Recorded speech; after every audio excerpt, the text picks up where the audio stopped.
Hi, and welcome to the Storytellers Project Live in your living room. My name is Megan Finnerty, and I'm the founder and director of the Storytellers Project on behalf of the USA Today Network. And it is my enormous blessing and joy to welcome you to our second virtual national show. We really appreciate you taking a chance on live storytelling and sharing your evening with us. We are here to create community, just as we have since 2016. The Storytellers Project has brought together more than 3,500 Americans across more than 100 shows per year since then. We're in 22 cities, normally throwing live nights of storytelling to create community. But because of the CDC guidelines on restricting interaction with each other, as you know, we want to feel connected even though we are hashtag stay at home. And so we're here for comforting, laughter, unity, and like a good time, because I think that's what feels right on a Thursday night. So this is part of our company's total response to the coronavirus, because we want you to feel like there's still good in the world, there's still things to look forward to, and there's real emotional connection here to be had. To make this show awesome, we chose the top 5 stories about growing up from more than 1,000 that were told over the last 3 years. 5 Americans from across the country are going to be telling you stories from their homes, but more importantly, from their hearts. These stories are going to be charming, relatable, funny, touching, and most of all, entertaining. I literally promise you. Tonight's first show, as I said, is all about growing up. And so the show is brought to you by our official sponsor, Humana. They're right there in the corner. We really appreciate their support, but we're going to get right into the show. And I want to introduce our tellers. Tonight, we're going to hear from Kayla White, Dan Hull, Kathy Cano-Murillo, Helene Biandudi Hofer, and Shanice Brown. Hi, everyone. Thanks for being here. Awesome. Thank you so much for being here, and to our colleagues across America who helped produce up these stories originally. Tonight, our colleagues in Rochester and Phoenix are being recognized, and we are lucky to have them here. So we're saying hi to you virtually. What we're not doing tonight is a TED Talk. Although I love TED, this isn't personal. And it's not Toastmasters. It's not a how-to. It's not an inspirational speech or a big educational lecture. Nothing behind me will turn into a slideshow. Instead, this is storytelling. And we're not even going to sell you anything, except maybe a subscription, because journalism is nice to have and it costs a little bit of money. Instead, we're here to visit with you and ask you to open your hearts to receive these stories. Some of these storytellers are going to be really polished and professional. Some are going to be casual and conversational. Some will be breezy and funny. Others are going to be a little more complicated emotionally. We ask you to receive them all because that's how community connecting really happens. I do want to mention, I left out York. Our colleagues in York coached one of these stories, and it's one of my favorites. So hi, everyone. We're going to get right into this show because we believe that shows like this, communal storytelling, helps affirm our most deeply held values: perseverance, compassion, hope, love, generosity. And we know that creating empathy in times of and understanding in times of uncertainty is really, really important. And it's really our full-time jobs. So thank you so much for being with us. I'm going to bring up our very first storyteller, Kayla White. She's here from Phoenix, Arizona. Kayla, we're excited to hear your story about loving school. Thank you. All right, so I love school. I love school so much that I was trying to do school before I had ever even been to school. My parents loved to tell this story. Then when I was 3 and 4 years old, they would notice I was really quiet, and they'd go looking and find me on the living room couch, surrounded by books. And they'd go, "Kayla, what are you doing?" And I'd go, "Shh, be quiet. I'm reading." Seeing as I was 3 and 4, I probably wasn't reading, but I wanted to be. Then when I was 5 and 6 and 7, my parents say I used to ask them to buy me workbooks to do for fun. I guess like extracurricular preschool workbooks. I don't know if you circle a color or what, but my parents didn't have a ton of money at the time. So they would say, "Kayla, these books are really expensive. Please only do a few pages and leave the rest for another day." And I guess I would do the entire workbook in one night like some sort of child psychopath. So needless to say, school was pretty easy for me until I got to high school. When I got to high school, I started taking my first honors and advanced placement classes. And my freshman year, one of those that was my favorite was honors freshman English. We had to write RNs in that class, which were like 1 to 2 page papers about the reading we were doing. I've looked it up and I don't know why it's called an RN to this day, but I really enjoyed doing them. I would stay up late until maybe 1 in the morning, half writing and half chatting on AOL Instant Messenger with my friends. One of my friends, Meredith, would message me the night before the RN was due, and she would say, "Hey, what do you think about that RN topic? Like, what are you going to write about?"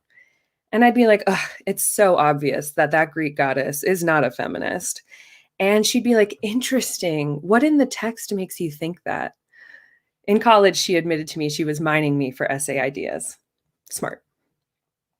Well, one day before my honors freshman English class, I was sitting at the lunchroom table and this girl came up to me named Alyssa. And she said, "Oh my gosh, I didn't do the worksheet for the homework last night for the English class. Did you do it?" And I was like, "Yeah." And she's like, "Can I copy it?" And I was like, "I guess." I mean, she kind of put me in a weird situation in front of all of our friends. So I let her do it. Well, that genius copied everything I wrote word for word, and we got caught for cheating. The English teacher called us up to the front of the class and she goes, "I know you both were cheating and you're in big trouble." And I go, "I just want to clarify. I didn't cheat. She cheated off of me."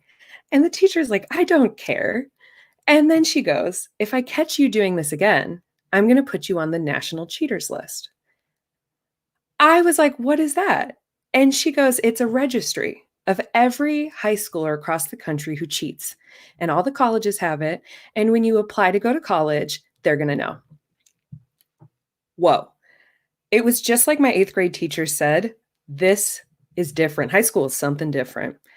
I was shocked. And so I told everybody I know, and this was big news about this cheaters list. And I thought, okay, no more cheating. Don't want to get on that list. No cheating, at least for things that are trackable, math, whatever. Then in sophomore year, I had a biology class. And after the first semester, my teacher left because she had a baby. So we had a long term sub for the next semester. And her name was Crystal. She was fresh out of college. And she was that kind of naive that teenagers see and destroy right away. People started talking about how every semester we had to do these enormous research papers. And they realized that we could take our papers we did the first semester and everybody could trade them. And Crystal presumably would not know that we had already turned them in last semester. So people started trading papers like wildfire. And I started hearing, oh, like we're worried about these new online systems where you had to submit your paper and it would say how much you had plagiarized. So people were like changing every sentence word for word. Ultimately, I thought that just sounded like way more work than just doing an original research paper. So I did my own. Granted, I didn't tell Crystal this was happening, but I did think to myself, all of these people deserve to be on that national cheaters list. Then my junior year, I took what probably to this day is still the hardest class I've ever taken. It was Advanced Placement US History, lovingly called APUSH. That class is insane. For one, the reading is just nonstop. You have to take notes in a specified format with certain highlighter colors. And you have to write these essays based off of document-based questions, which in coming up with the story, I looked those up. I don't know how I ever answered those, honestly.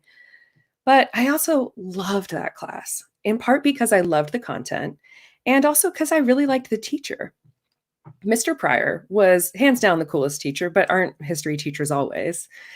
He was really good at explaining these big picture concepts in a way that made them easy to understand. Like one memory I always keep in mind is that that class was the first time I realized that every American war is pretty much caused by the war that preceded it. Mind blowing. And he was also a cool guy. One time I made him a mixed CD with a bunch of G-Love and special sauce, and he actually played it in the classroom, so that felt pretty cool. Towards the end of second semester, this rumor started that this really quiet kid in our APUSH class named Mark had hacked into Mr. Pryor's computer and stolen one of our tests. That was crazy. I had never heard of something like that. And people started handing this test around. Apparently it was not only the test, but also the answers. And so this was like contraband. Like people were copying it on flash drives and handing them around. And I had to decide, like, what did I think about this? And, on one hand, I thought this could all be a ploy. Like, Mark could have made this up just for attention, and you could spend all this time studying that, and it could be useless. And I also thought this kind of crosses a line. Like, it's one thing for us to cheat off of each other or copy each other. It's another to hack into someone's property and steal from them. So I did not take one of the flash drives with the test on it. The test came. Way too many people got a good grade because this was a push after all. And I don't really remember how, but somehow Mr. Pryor found out what was happening. And I still remember the day that class after class, period after period, he was telling us, I know you cheated. I'm so disappointed. This is very upsetting. It was almost like having a parent be mad at you. And I felt so bad. I felt so bad for him. And I should have told him what was happening. And I think I just wanted him to know that in my head, I was on his side. And so I went up to him after class and I think I said, I'm sorry or something like that. And then I asked him, is Mark going to be put on the national cheaters list? And he looks at me and he's like, no. And I was like, what? And he's like, Kayla, that doesn't exist. And I was like, what? And he's like, that's not real. Like, that's just something teachers tell you to get you to not lie. I was shocked. I was mind blown. And he looked at me like, I thought you were smarter than this. I walked away and I started telling everybody, oh my God, did you know the national cheaters list is not a real thing? And half of them were like, what? And the other half were like, duh, Kayla. I was so shocked. And it took me a long time to process it. But the thing is, I didn't become disillusioned and start cheating all the time and copying off of everybody. Instead, I continued to take honors and AP classes my senior year. I graduated with a good GPA and I got a good merit scholarship to go to Arizona State University. And there I graduated with 2 degrees in 4 years.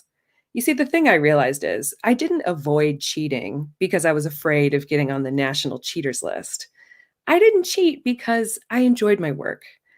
You see, taking hard classes taught me critical thinking. Doing my own work taught me discipline that served me well in college and in my career. And I just love learning. That is how I am and how I've been since I was a kid. I also realized as a teenager, I really wanted Mark to get on that national cheaters list. I wanted him to not go to college and wither away for Finnerty. But as I got older, I realized that's not what I really think.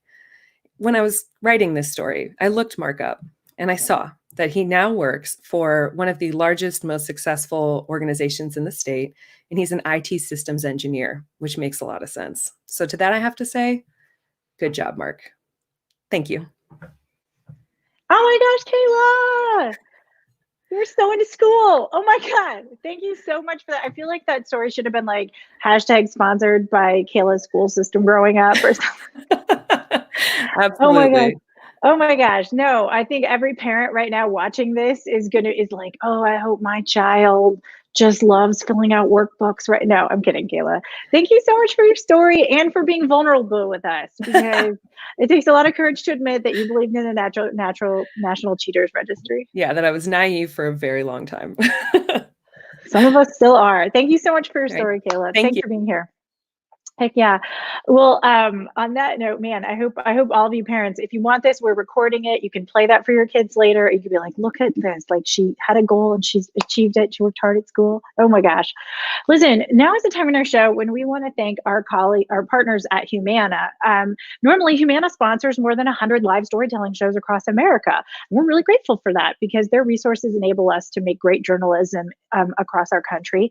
But they are sticking with us in this new virtual season. And so we're excited to thank them right now because they believe sharing stories makes us all healthier as individuals, and healthy individuals make for healthy communities. They know that these connections to each other and to health are important now more than ever. And so as COVID-19 is changing our country and us as individuals, Humana wanted everyone to know that they're committed to the health and safety and well-being of the people and communities that it serves. So this is not a hard sell. This is just an invitation. If you want, you can go to humana.com to learn more about what they're doing every day to connect you to better health in your community. But we appreciate them keeping you connected to each other and to live storytelling right now. So thank you for your support, Humana. With that, it is a blessing and a joy to welcome up our second storyteller. Kathy Cano-Murillo is pretty famous to some of you. If you're a crafter, I'm not like hyping her up. She's totally a normal person. But if you're interested in crafting, you should Google Kathy if you don't already know her. But she has a place in my heart because she's a former colleague at the Arizona Republic, and we're always proud to see everything she's achieved. But tonight, she's going to tell us a story not about her crafting life, but just about her personal life. Take it away, Kathy. Hi, everyone. So, growing up, one of the main staples was my dad's handmade, homemade tamales. And this is because while he was growing up, it was one of his main staples. Ever since he was 12 years old, he worked at La Tolteca tamale shop, which is now not there anymore in downtown Phoenix. And he would deliver these tamales until he became old enough to learn how to make them himself from the owner. Now, this is back in the 1950s. And my dad carried on that tradition. Once he learned how to master the art of making the perfect tamal, he started making them for our family. He got married, had kids. Every holiday season, it was just a requirement, a natural thing that we would have my dad's tamales. However, as our family grew and grew, it came out to like 40 dozen tamales that he would make every year. And for him, it wasn't just about making food for us, it was a process. And number one, he never wanted any help. At the extent of it, he would let us drop the olive in the meat right before he wrapped up each one. And number two, he wanted to do it all by himself. That was the thing, is he just always wanted to do it by himself.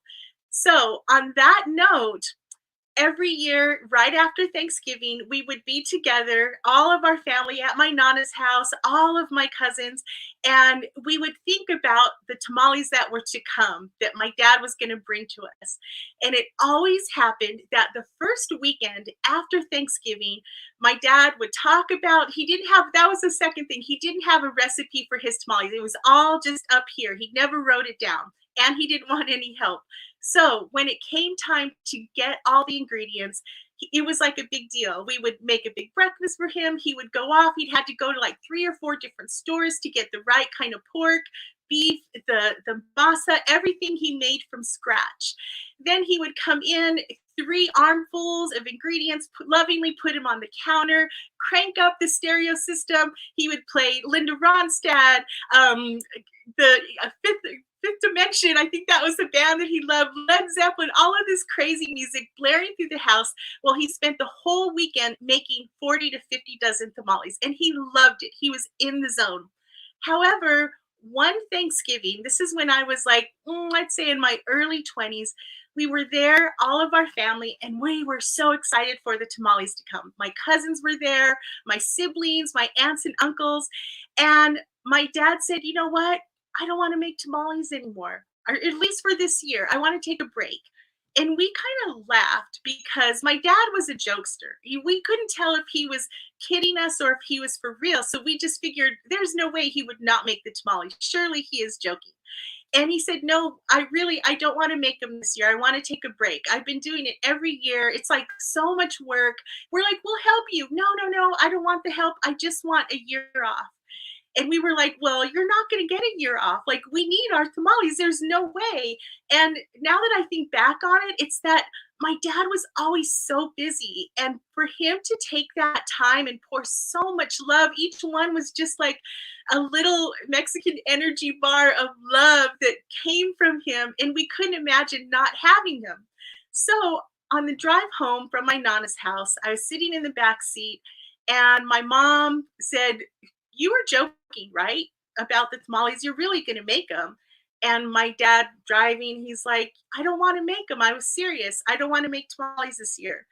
And we just kind of left it at that. We didn't want to push it. The weekend came. He didn't go buy the ingredients. And then we're like, okay, surely next weekend he'll get the ingredients. The next weekend came, no ingredients. And we're like, no, this is not real. Like, he's going to get the ingredients. The third week, my mom was like, David, you go get the ingredients for the tamales. There is no way you cannot make them. These are what we give as gifts to everyone. Like, it's just part of what we do. Like, you have to make them. They got into an argument about it. And finally, my dad, he was so mad. And he's like, fine, I'll make the tamales. So he leaves that morning, like slams the door, comes back like within an hour, all the ingredients just in one armful. He goes in, throws them on the counter, and he just starts making them. No music, no talking, nothing.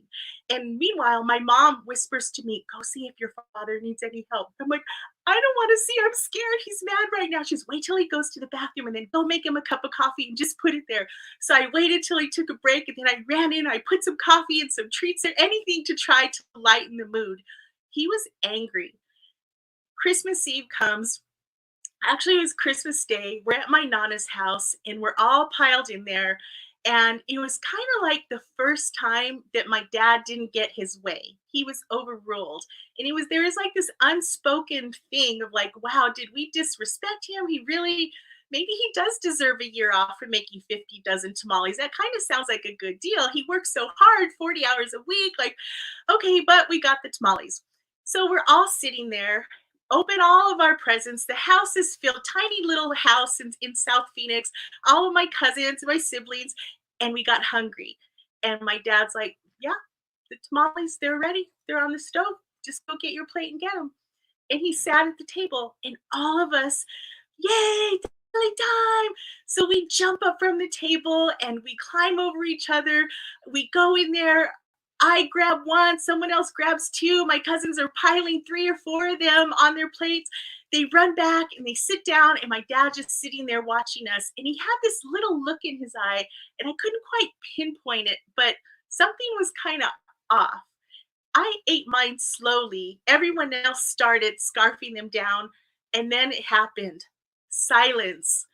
All of us stopped, and we're like, oh my God, these are so hot. It was like he put fire in these tamales. Like his anger went into the chilies that he used, and we were eating them. So we were like eating his anger, and they were so hot. And then we couldn't find water. We couldn't find anything to drink. And some younger cousins were like, give me that. No, it's wine. You're too young. Go get water. Go drink from the faucet. Like it was a madhouse trying to cool down our mouths. My dad, biggest smile on his face. He started laughing so hard. And the more that we screamed about how hot these were, the more he laughed. And we knew that he had the last say in all of it. We got our tamales, but they were on his terms. So fast forward about a decade, everyone forgot about that. He never messed with the tamales. I do remember on the drive home that night, my mom was like, I can't believe you did that to the tamales. Did you make all of them like that? How are we going to give these hot tamales to our friends? But you know what? They gave them out. Everything was good. They ate them. 10 years later, my dad's tamales are featured in Better Homes and Garden magazine. And it was really a big deal. He was so excited, so honored. However, he had to write down his recipe. And I sat down with him, and so he went through the process of writing every little thing out. It came to the chilies. So he puts down, okay, you need 2 bags of chilies. And then he looks at me and he gets that same little mysterious look in his eye, mischievous look in his eye. And he says, if you really want to put a kicker in there, put some cayenne pepper. And I knew he was referring, that's what he did to our tamales back then, was he had put cayenne pepper in them. And I joked and I laughed, and I knew it was like this unspoken thing where I'm like, oh, okay, I got this. And he was just so proud to have his tamales featured in this national magazine. And I knew from that day on, like these tamales, they were like solidified. This is our family legacy that he had given to us. So fast forward, I'd say, I don't know, another decade or so, he got cancer, and he was in the hospital. I was sitting there with him. It was in December, and he said, I'm sorry, I won't be able to make the tamales this year. And I was like, don't worry, I'll make the tamales for you. I will totally make them. I wrote down the recipe. I know it. I can do this. So I thought he would tell me, don't worry about it. But he said, I'll walk you through it. Put me on speakerphone. I spent the whole night on speakerphone. Like he literally talked me through Food City, getting all the supplies, coming home, making the tamales. The next day, my cousin Stephanie came over. We finished them up. No one wanted to eat them. They did not at all taste like my dad's, but we gave it a good try. And that's when I really, really learned to respect his tamales. When he passed away, we were just so heartbroken. Every holiday season, we think of him and the tamales. And then I realized, you know what? We don't have to make this a sad event. What he wanted was to be remembered and celebrated. He wanted to be respected for his tamales. So I got out that recipe and I started with the red chili. Step by step, I learned how to make it. I even learned how to make the masa. And I did a video showing other people how to make it to honor him. And the bottom line that I learned is that, you know what? All I had to do is make the recipe. That's the best way to keep the tradition going. Thank you so much. I love you, Dad. Kathy, thank you so much for your story. Will you introduce us to your dad, even though I know he's not here anymore? Will you tell us his name? David. Oh, it's like full name, like. Oh, David Cano. David Cano. Yes. Okay. Thank you for keeping David Cano's memory alive, Kathy. I love your story. I hope so many members of our viewing community are like thinking of the people who taught them their favorite recipes or played the best practical jokes, you know, like especially holidays and food. I know they probably bring up so many memories for so many people. So thank you for your story. Thank you for having me. Heck yeah. Awesome. We are excited to bring up our third storyteller. Are you guys ready for Helene Biandudi Hofer? She's coming to us from Rochester, where she has a story about a pageant, which I think is very cool, but it's an unusual pageant. Helene, take it from there. Thank you. Well, when I was a sophomore in high school, I was living in Columbus, Ohio. That's where I was born and raised. And I have a fun fact for all of the fast food junkies tuning in right now. I lived 5 minutes away from the International Wendy's headquarters. I'm talking Wendy's as in junior bacon cheeseburgers and Frosties. Columbus was actually known at that time for being this fast food capital of the US. Trust me, it was the most amazing place to grow up. I am the product of a biracial marriage. My father is Black. He was born in Democratic Republic of Congo, and my mom is white, and she was born on a farm in South Dakota. I was always one of those kids who knew exactly what they wanted to be when they grew up. When I was a kid, I played journalist all the time with my friends. And I had one of those cameras that were like in suitcase looking things that you would throw up on your shoulder. And I would run around the neighborhood interviewing anyone who would give me the time of day. So it was inevitable that one day I would do the job that I'm doing right now. As a sophomore, my mom came home one day from work and she handed me this newspaper article. And it was all about this international Looking for Wendy pageant in Columbus. And according to the article, the winner would get all these cool prizes. But the major sell, according to my mom, was that the winner would receive news media training. She pretty much convinced me that if I really wanted to be a journalist, I would go for this pageant and win and get that training. So I thought, why not? We pull into the parking lot of the Wendy's headquarters on the day of the preliminary competition. And I asked my mom to pull off to the side so I can take a few minutes. I want to get my hair just right. I want to get my lip gloss on, get a sip of water. And what I really wanted to do was scope out my competition.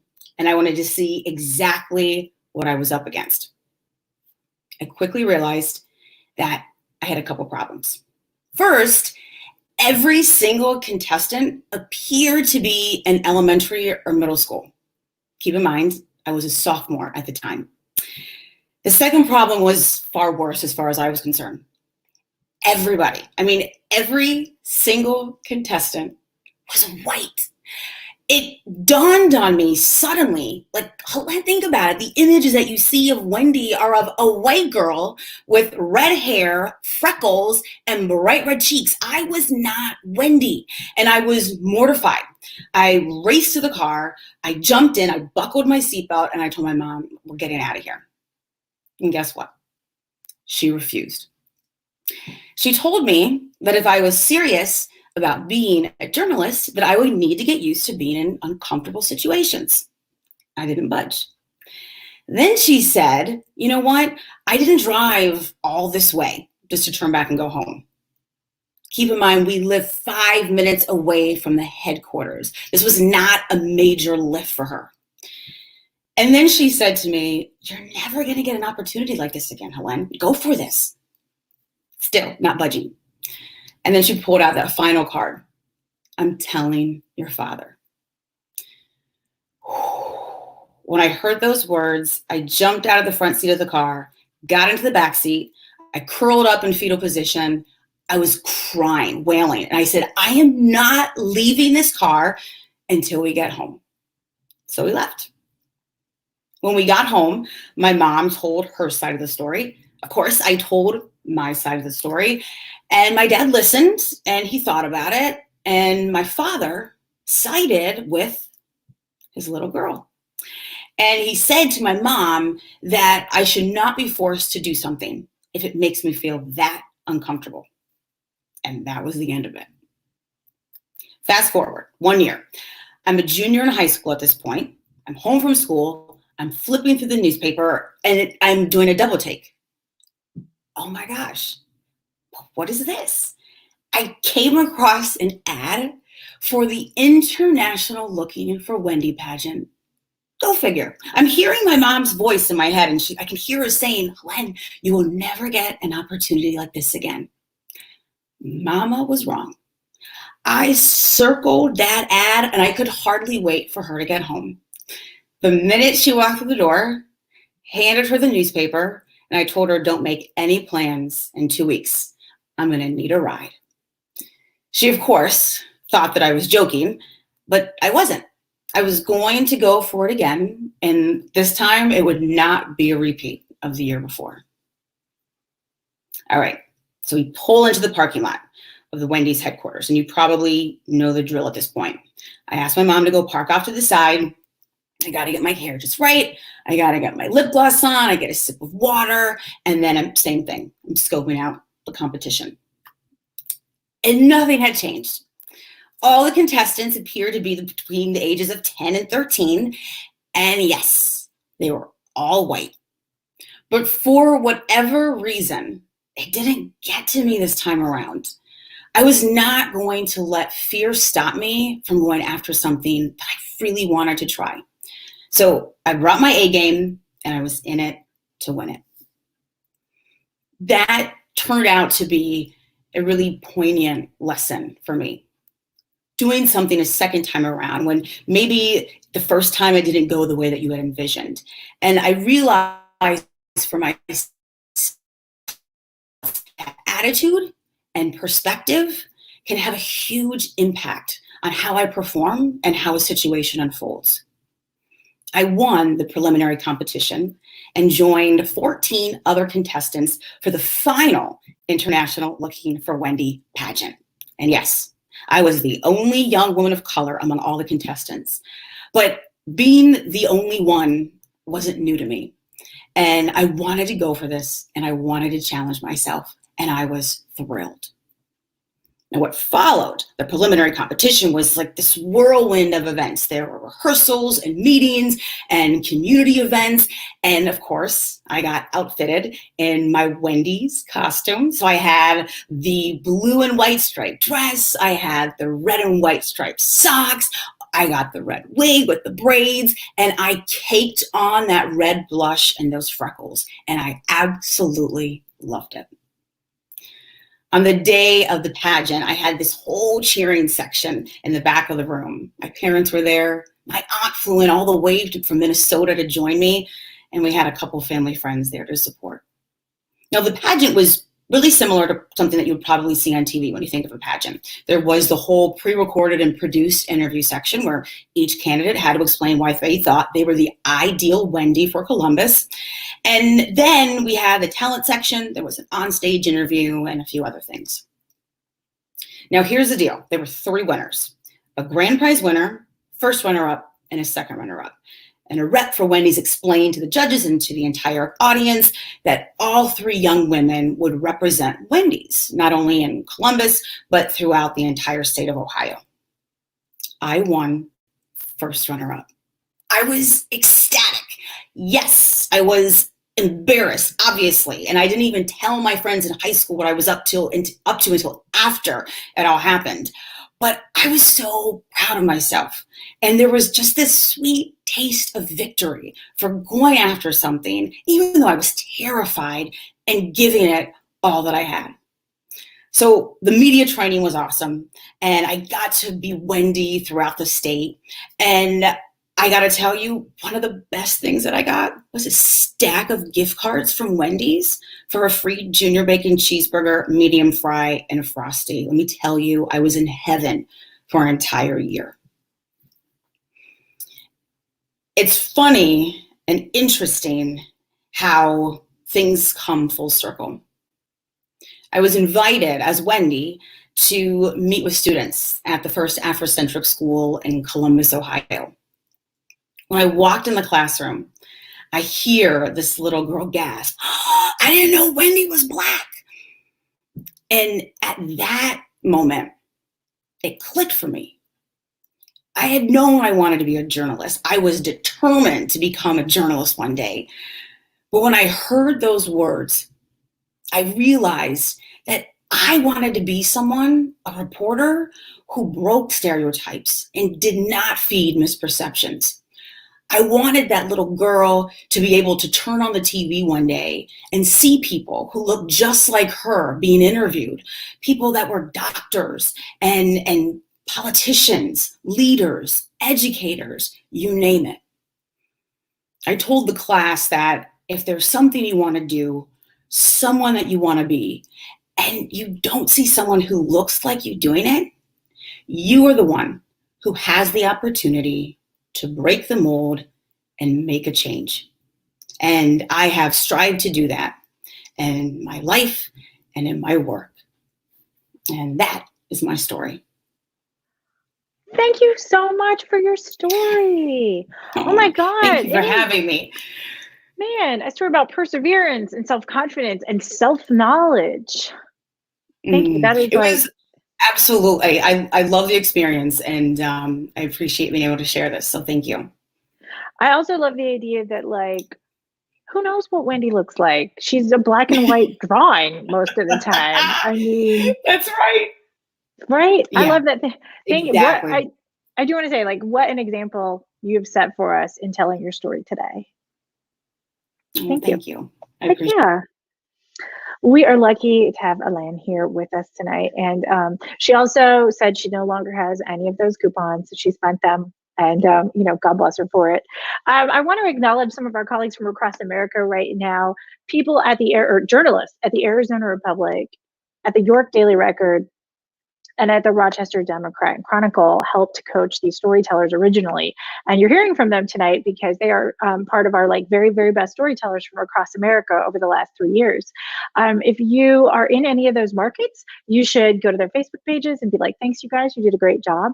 If you're not in any of those markets, but you love local real journalism that helps you live your life better, think about subscribing to your local paper if you don't already. If you're in York, Phoenix, or Rochester, we're sharing some of their subscription links right below because real journalism is a luxury and a privilege, and it costs some money. So if you want to subscribe to the paper, that'd be great because it helps keep us going. We're not a nonprofit. We need money to make journalism happen. But that's the end of that hard sell. That's the end of that very, very authentic thank you to our colleagues in those newsrooms for helping make these stories magical and surface them. We're ready to go to storyteller number 4, Dan Hull. Dan is here to tell us a story, hi Dan, about his dad and a record player. Take it away, Dan. Okay, so I had just finished listening to side A of AC/DC's Back in Black, and I got up from my bed and flipped it around to play side B. I should mention that I was not just playing records because I thought they were cool. I was playing records because this story takes place in the early 80s, and that's how you listened to music. Anyway, I dropped the needle down on side B, and those familiar kicked in, and that's when my father kicked into my room, grabbed the record off the platter, smashed it, and said, "You will not play this devil music in my house!" And then he left. And I was shocked. I mean, I grew up in a pretty religious home, and my father's a pretty conservative guy, but generally he was pretty chill about stuff like this. In fact, when I got in trouble as a kid, 9 times out of 10, it would end with a lecture / pep talk where he would essentially tell me, but that's okay, son. We're all human. And I think maybe he thought it was a skosh over the top too, because a couple days later he came in and he had a brown paper bag that clearly had a record in it. And he sat down on my bed next to me and he said, look, I'm not going to apologize for what I did the other day. I feel very strongly that that music should not be played in this house. However, I want to support you in listening to music. So I did a little research and I found a replacement record. Now, I was still a little ticked off, but I was also really curious to see what my dad considered as a Christian replacement for AC/DC. Well, the album that he pulled out was by recording artist Amy Grant. Now, I have no ill will towards Miss Grant. She has an amazing recording career, and I'm sure she's a lovely human being. But when you're 13 years old, Amy Grant is not a replacement for AC/DC. Well, my dad put that record on my turntable and he started playing it. And as he started playing it, something in me snapped a little bit. And this time I got up, and this time I grabbed the record, and this time I smashed it. And this time I said, and you are not going to play this crap in my room. Well, for every action, there's a reaction. And my parents had 2 very strong reactions to what I did. Number 1, the stereo was taken out of my room. I totally got that. Number 2, they decided to sign me up for a Christian music Bible camp where I was to learn the difference between God's music and the devil's music. I was not thrilled by this. I had to get up way too early on a Saturday. And when I walked in, this guy handed me a notebook and a pen. He's like, you're going to be writing a lot of notes today, son. Great. But very quickly, I realized that this was the greatest gift my parents could have given 13-year-old me. I mean, I knew about AC/DC's Back in Black, but on that Saturday, I learned that they had an older record called Highway to Hell. I mean, in the early 80s, everyone knew about Ozzy Osbourne, but on that Saturday, I learned he used to be in a band called Black Sabbath. And in fact, they actually gave me my continuing musical education program when they said to me I absolutely, positively should never listen to a local late night Detroit DJ.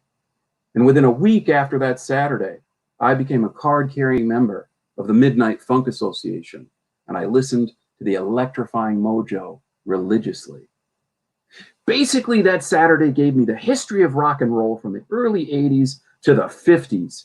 And everything that they told me that I was to avoid, I wrote down as something I needed to listen to and probably had to have. Now, I wrote down all the names of the Christian bands that they gave as examples as well, but I was never going to buy those records. I wrote them down because I needed them for my plan. I didn't have a stereo anymore, and I couldn't very well listen to these rock records on the family stereo. So my plan was this. I was going to use my paper route money to buy myself a Walkman. I was going to get some blank cassette tapes. I would buy the albums, hide them, but then record them down to a cassette, either at a friend's house or when nobody was home at the family stereo. And I would listen to this while I was on my paper route or out in the neighborhood.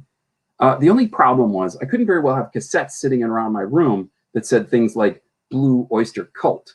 So what I did is I used the names of those Christian bands and I connected them with the rock bands, and I used the Christian band names as codes. Example, my Ozzy Osbourne tape became Michael W. Smith. And I got away with it. Honestly, nobody ever figured it out. I finally confessed to my dad Sunday, like this past Sunday, like Easter Sunday, because I didn't want him hearing about this for the first time right now. Hi, Dad. And to give my 13-year-old self credit, I did hand him an olive branch. It seems silly now, but in the early 80s, there was a controversy as to whether the band U2 was Christian or not. And it stemmed from lyrics on one of their earlier albums where they said, and so the battle's just begun to claim the victory Jesus won. So I showed him the lyrics and I talked to him about it. And I said, can I buy this record because they're Christian? And he said, well, let me think about it and I'll get back to you in a couple of days. And he did. And he thanked me for talking to him, but he said I couldn't buy it. And I said, well, why not? And he said, because they're not Christian enough. And I was like, what does that mean? And I didn't really get an explanation. Honestly, though, I didn't care that much. I bought the album anyway. I recorded it down to a tape, and I called that tape Petra.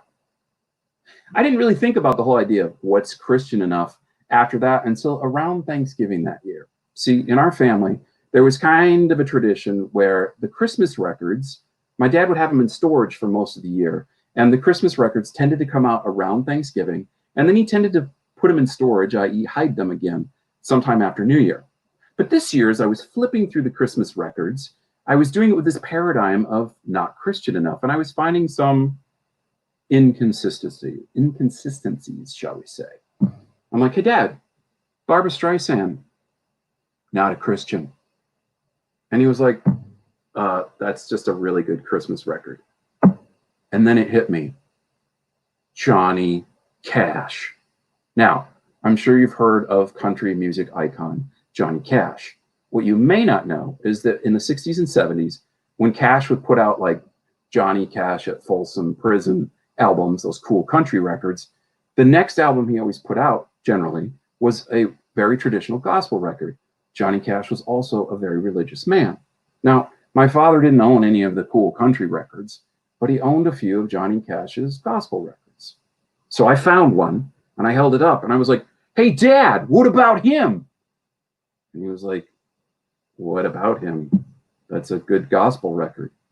And I said, I shot a man in Reno just to watch him die. Not very Christian, Dad. And then I ran to my room. I was so upset. In my brain, I was screaming, hypocrite. And I knew that action had to be taken. But I was 13 years old, so it was clearly going to be passive-aggressive action. So I found my notebook of the albums I was not supposed to buy, and I looked for the one that I considered the most evil. Now, this was a band that was so controversial at this time, they'd never been played on the radio in the United States, so I'd never even heard what they sounded like. And I was actually afraid to say the name of the album title out loud. But I bought it. The name of that band, Iron Maiden. And the name of that record, Number of the Beast. But now my problem was I couldn't let anyone know I had this record. None of my friends, just in case on the off chance it got back to my parents. So I couldn't record it at a friend's house. So I thought, you know what? I need to pick a day when I absolutely positively know that for a couple of hours, nobody's going to get home or nobody's going to be home. So I picked the first day of winter break.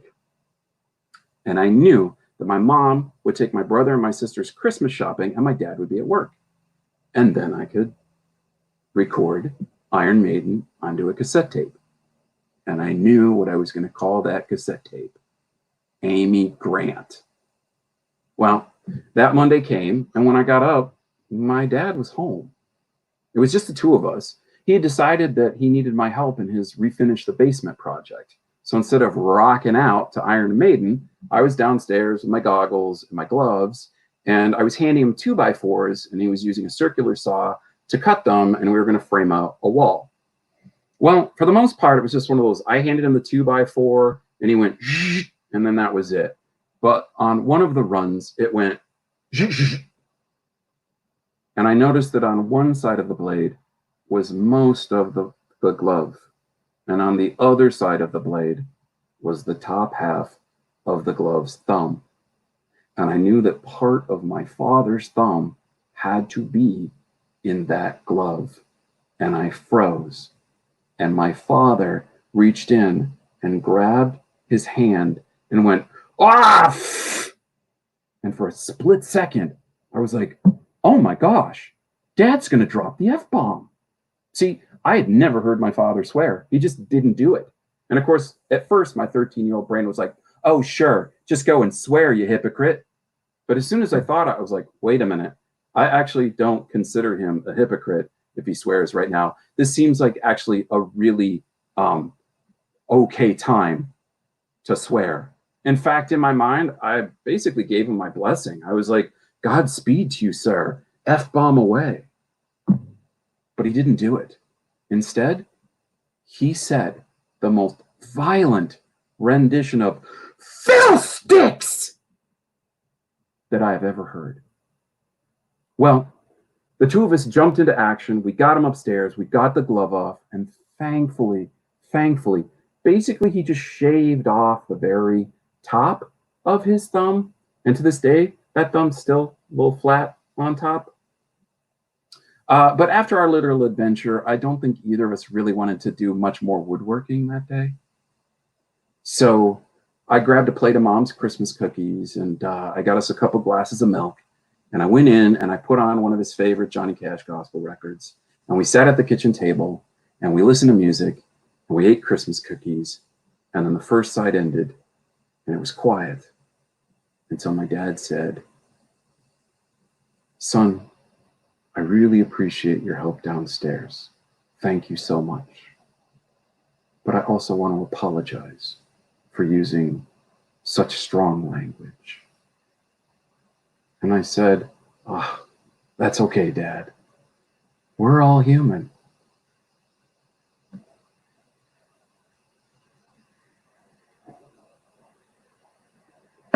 Oh, I was muted for a second. Dan, thank you so much for your story. You're welcome. Also, I appreciate it. I appreciate your sense of humor and your dad's sense of humor. But I did want to ask you, introduce us to your dad. You said he's watching here tonight. So let's say hi. Hi. His name is my name. Dan I know Hull. you said his name is also Dan Hull. Hi, Mr. Hull. Thank you so much for your story. I so appreciate your story, Dan, because it takes a real grown-up to admit now that you're safe and you no longer live under his roof, that you were a secret kid scammer. So I appreciate that. Oh my gosh, you were like so crafty as a kid. I hope so many of our viewers are thinking about the stunts they pulled on their parents, and now you have the bravery to admit to it now that you live in your own house. Yes. Awesome. Thank you. Thanks, Dan. Well, ladies and gentlemen, we are excited to wrap up with our last storyteller, Shanice Brown. If you live in York, Pennsylvania, or anywhere near there, you might have already heard this story because Shanice is low-key famous. But I'm going to let her explain how she got that way. Take it away, Shanice. So I imagine that my senior prom would be like any other prom that a teenage girl would want. You imagine the dress and you think it's going to be this perfect night. But I never would have thought that my prom would have become such a huge event that I would have never seen coming.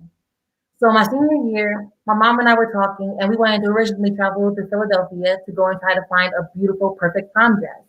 But there were some unforeseen circumstances, so we decided to stay local and look for some dresses around some different dress shops around here.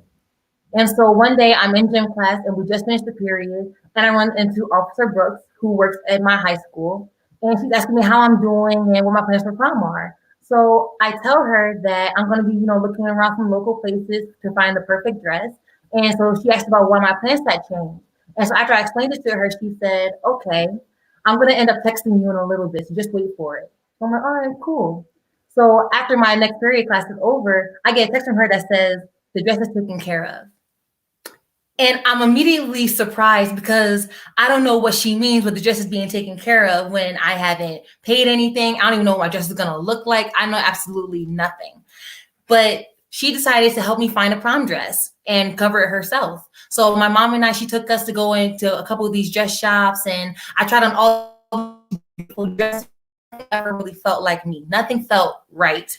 So what ended up happening was she got in touch with Miss Victoria Kageni, who owned the Gusa by Victoria shop, and she offered to make my dress from scratch in the design that I would want. And I was completely taken away. First, because of getting a dress that was made just for me, and two, I had no idea how I wanted my dress to be. I maybe envisioned it a couple of times when I was younger, but I never thought I'd be able to make my own prom dress.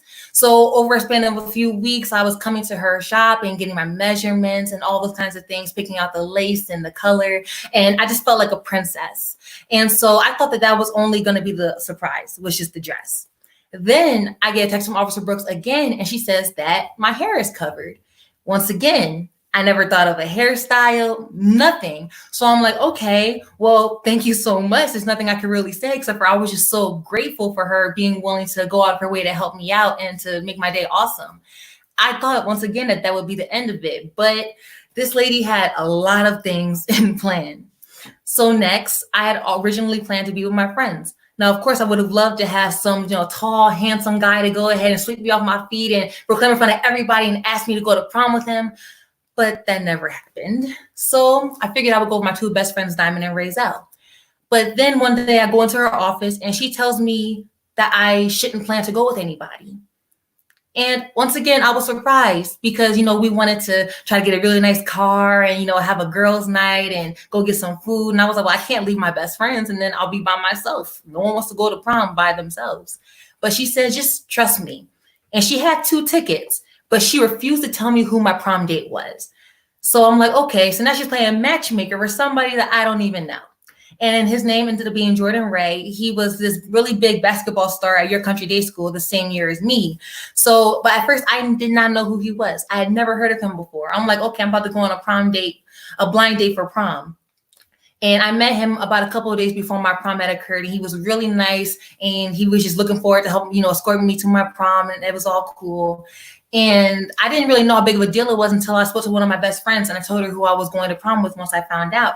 And all she said was, "You're going to prom with him?" And I'm like, yeah, him. Should I be excited? She's like, yeah. Like, how do you not know who he is? He's like, everybody knows who this guy is. But it was new to me. But either way, I was still very, very excited. And once again, so I'm like, okay, this lady must be like a fairy godmother. I don't know what else she could possibly do. And it still didn't even scratch the surface of what she had planned for me. So everything is pretty quiet. I finish up with the dress and everything, and I'm getting excited. And then a few days before prom, I get a phone call in the morning from a journalist from New York Daily Record. So then I'm like, Mom, why is there a journalist calling and asking me questions for an article? That's the moment I realized that this prom is going to be something even bigger than I would have ever imagined it's going to be in the newspaper. And I also started to get nervous because I'm not the kind of person who wants a lot of attention, not when it's not planned. So I was really nervous about what attention I might actually have. I'd rather give it. I'm not one to really take it all in. I'm a little awkward. But once again, I just figured I would just take it all in stride and see what would happen. So I finished the phone interview and she went about her way and I went about mine. And then the day of prom comes. And that's when everything started falling into place and I would never forget it. Once again, like she said, she had my hair appointment already set up. Miss Marissa Shockley, who owns her own beauty shop, she did my hair. And so my mom took me there. It was raining that morning. And next thing I know, there's a photojournalist who's there and she's taking photos of me while I'm getting my hair done. So I'm trying to make myself look photogenic naturally and just trying to, keep my nerves down and get my hair done and stuff like that. And when she finished, we left, went back to my house. And then there was a makeup artist at my house. Her name was Stacey Washington. Once again, an amazing person. So I'm like, okay, so I had my hair done. Now I'm getting my makeup done, natural makeup. I don't wear a lot of makeup, but it was a special occasion. And so I'm getting even more antsy. My grandmother was there. And so it was just a really nice moment of just getting glammed up and being with my mom and my grandmother. So then it's time for me to put on my dress and my shoes and to get ready to go outside. And I'm a daddy's girl. So my dad and I always have this special thing of whenever I go to a dance or some sort of event, he escorts me down the stairs and out the door. We do it every time. So he gets to the door and he sees me. And he, you would think he's like, oh, you're so beautiful. Oh, my goodness. But my dad is a man of very few words. But we have a connection, so I know what he's trying to say. And so he looked at me. He took a deep breath. And he said, "You ready?" So I'm like, yeah, Dad. Yeah, I'm ready. I got this. One thing I have to mention is that she never let me look outside my window. I was getting nervous. I needed some air. And I wanted to look out my window. And she refused to let me do that. But I could hear something outside. But I was like, okay, I'm gonna just keep cool. So he escorts me downstairs and they open the door and it's a swarm of people up and down my block and cop cars. Like, I was completely blindsided. I had my family on my left, and I had my date and his family on my right, and then everybody else in between from my school and the police officers from the school district that I love so dearly. And it was just insane, and it hit me all at once. So I had to kind of just breathe and just be like, what is going on? It got to the point that my mom had to tell everybody that the cops were not raiding the house because all they saw was people swarming, and they thought that there was like some sort of crime bust down that was happening. And she had to tell them that it was only a prom. It was crazy.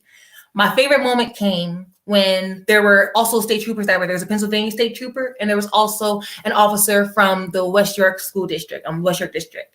And so they both walk up to me and they say, we heard that all of this is for you. You sound like a really great student and a really nice lady. So we want to give you these. And they each handed me their badges.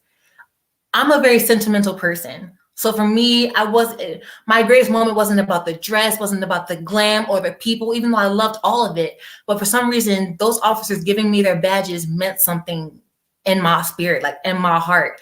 And I'm just like, wow, this is not something you experience often. And I still have them, and I cherish them so deeply. So afterwards, I of course had to put my date's pin on, and I was so nervous. My hands were shaking and all of that. And after I got done with all the pictures, because I'm the oldest in my family, so it was their first time, having my grandmother's first grandchild, having her prom. So after I took my pictures and it was time to go, so one of the assistant principals, Mr. Felder, who I also miss dearly, he decided to let us use his car so he would escort us to prom. And like I said, there was a line of cop cars that were also there. We had a police escort for me to go to my prom. Crazy once again. So we get there, we get to the venue, and we stop a few cars behind before we have to actually get underneath the tarp. And so then I hear music playing, and I'm trying to look through the window, but it's still raining, but I see that there's people dancing. So I was like, oh, what is this? And my date said, all this is for you. And I was like, wait, what? Like, what are you talking about? Like, I don't understand. So when I got there, he got out the car, he came, everybody was like, oh my gosh, that's her date. And he opened the door for me, and there were rose petals at my feet. When I got out the car, I realized I had a Coming to America themed entrance. I love that movie. I'm still getting emotional thinking about it. I had a Coming to America themed entrance for my prom. And so when he opened the door and I got out, I saw my friends, I saw my family, and in the corner, I see Officer Brooks serenading me, singing, "You Are So Beautiful." And this lady has such an amazing voice. Oh my gosh. And so at that moment, I just took a moment to just look around. Usually I'm the first one to rush. I'm like, there's other people trying to get to their prom. I don't want to take up too much of their time. Even in a moment about me, I was still thinking about, not taking up too much time and too much attention and making sure everybody else got to the prom too. But I had to kind of stop for a moment and just truly feel loved and to feel beautiful and to just live in the moment, really. And it just still resonates with me. I've never been able to live it down. And of course, the next week, a few days later, all I see is my face in the newspaper and everybody asking me if I'm that girl from prom. And even to this day, when I come home from college, I'm finishing up my third year now. And I still have to be like, yeah, I'm that girl from the newspaper. And it's moments like these that really make you realize that you really are loved more than you could imagine. I didn't realize the support system that I had. Like, I knew I had people, but to see everyone circled around me and to find out all the people that were involved, practically the entire city was involved in making this happen. And it all stemmed from this one woman, Officer Brooks, who I still love so dearly. And I'm so appreciative of it because she always told me that she thought that I was special. Because everyone always wonders, why did she do this? Why did she pick you? I can never really answer that just because to me, I still don't even understand myself. But she always told me that she felt like I was special and that I was destined to do great things. And she knew that I had a hard time in certain parts of my life where, I have a younger brother and sister. So I try to do the best for them and to be the best I can for them. And she saw that I kind of made it through that with my family and to come out stronger and to persevere. And she really felt as though that there was a lot that I could do, not just for myself, but for my family and for my neighborhood and for anybody I come across. So I've just always been really, really grateful for that. And it's definitely an experience I will never, ever forget. And I will always be grateful for it. Thank you. Shanice, thank you so much for your story. Oh my gosh. You guys, what she didn't also tell you is that when she graduated, she was accepted to 12 universities. And so obviously your mentor wasn't the only person who saw something special in you. I also want to point out, we especially appreciate this story tonight, Shanice, because so many kids are missing out on their proms this year, like right now. So I hope for any of you, if you're missing out on a prom or you know someone who is, maybe you can share Shanice's story with them. You can share this link and say, well, you know, something else happened to the super nice girl in York, and like you can live vicariously through her. But maybe there will be like do-over proms next year. That'd be kind of cool. Well, listen, you guys, thank you, America, for tuning in with us. I'm going to bring up all of our storytellers so that you can like be virtually clapping for them down in the comments. We'd like to thank you, Kathy, Kayla, Shanice, Dan, and Helene. It has been a joy to have you share your hearts and your stories with everyone in America tonight. Thank you for being here, you guys. Goodbye. If you enjoyed this show, please tell us in the comments or just share it later and email it to your mom or email it to my mom and tell her how much you liked my jacket. You can always connect with us outside of this show at storytellersproject.com. We're on Facebook, we're on YouTube, and we're on Instagram. My name is Megan Finnerty. I've been your MC and host tonight on behalf of the USA Today Network, and it's been a blessing to connect with you. Have a great week.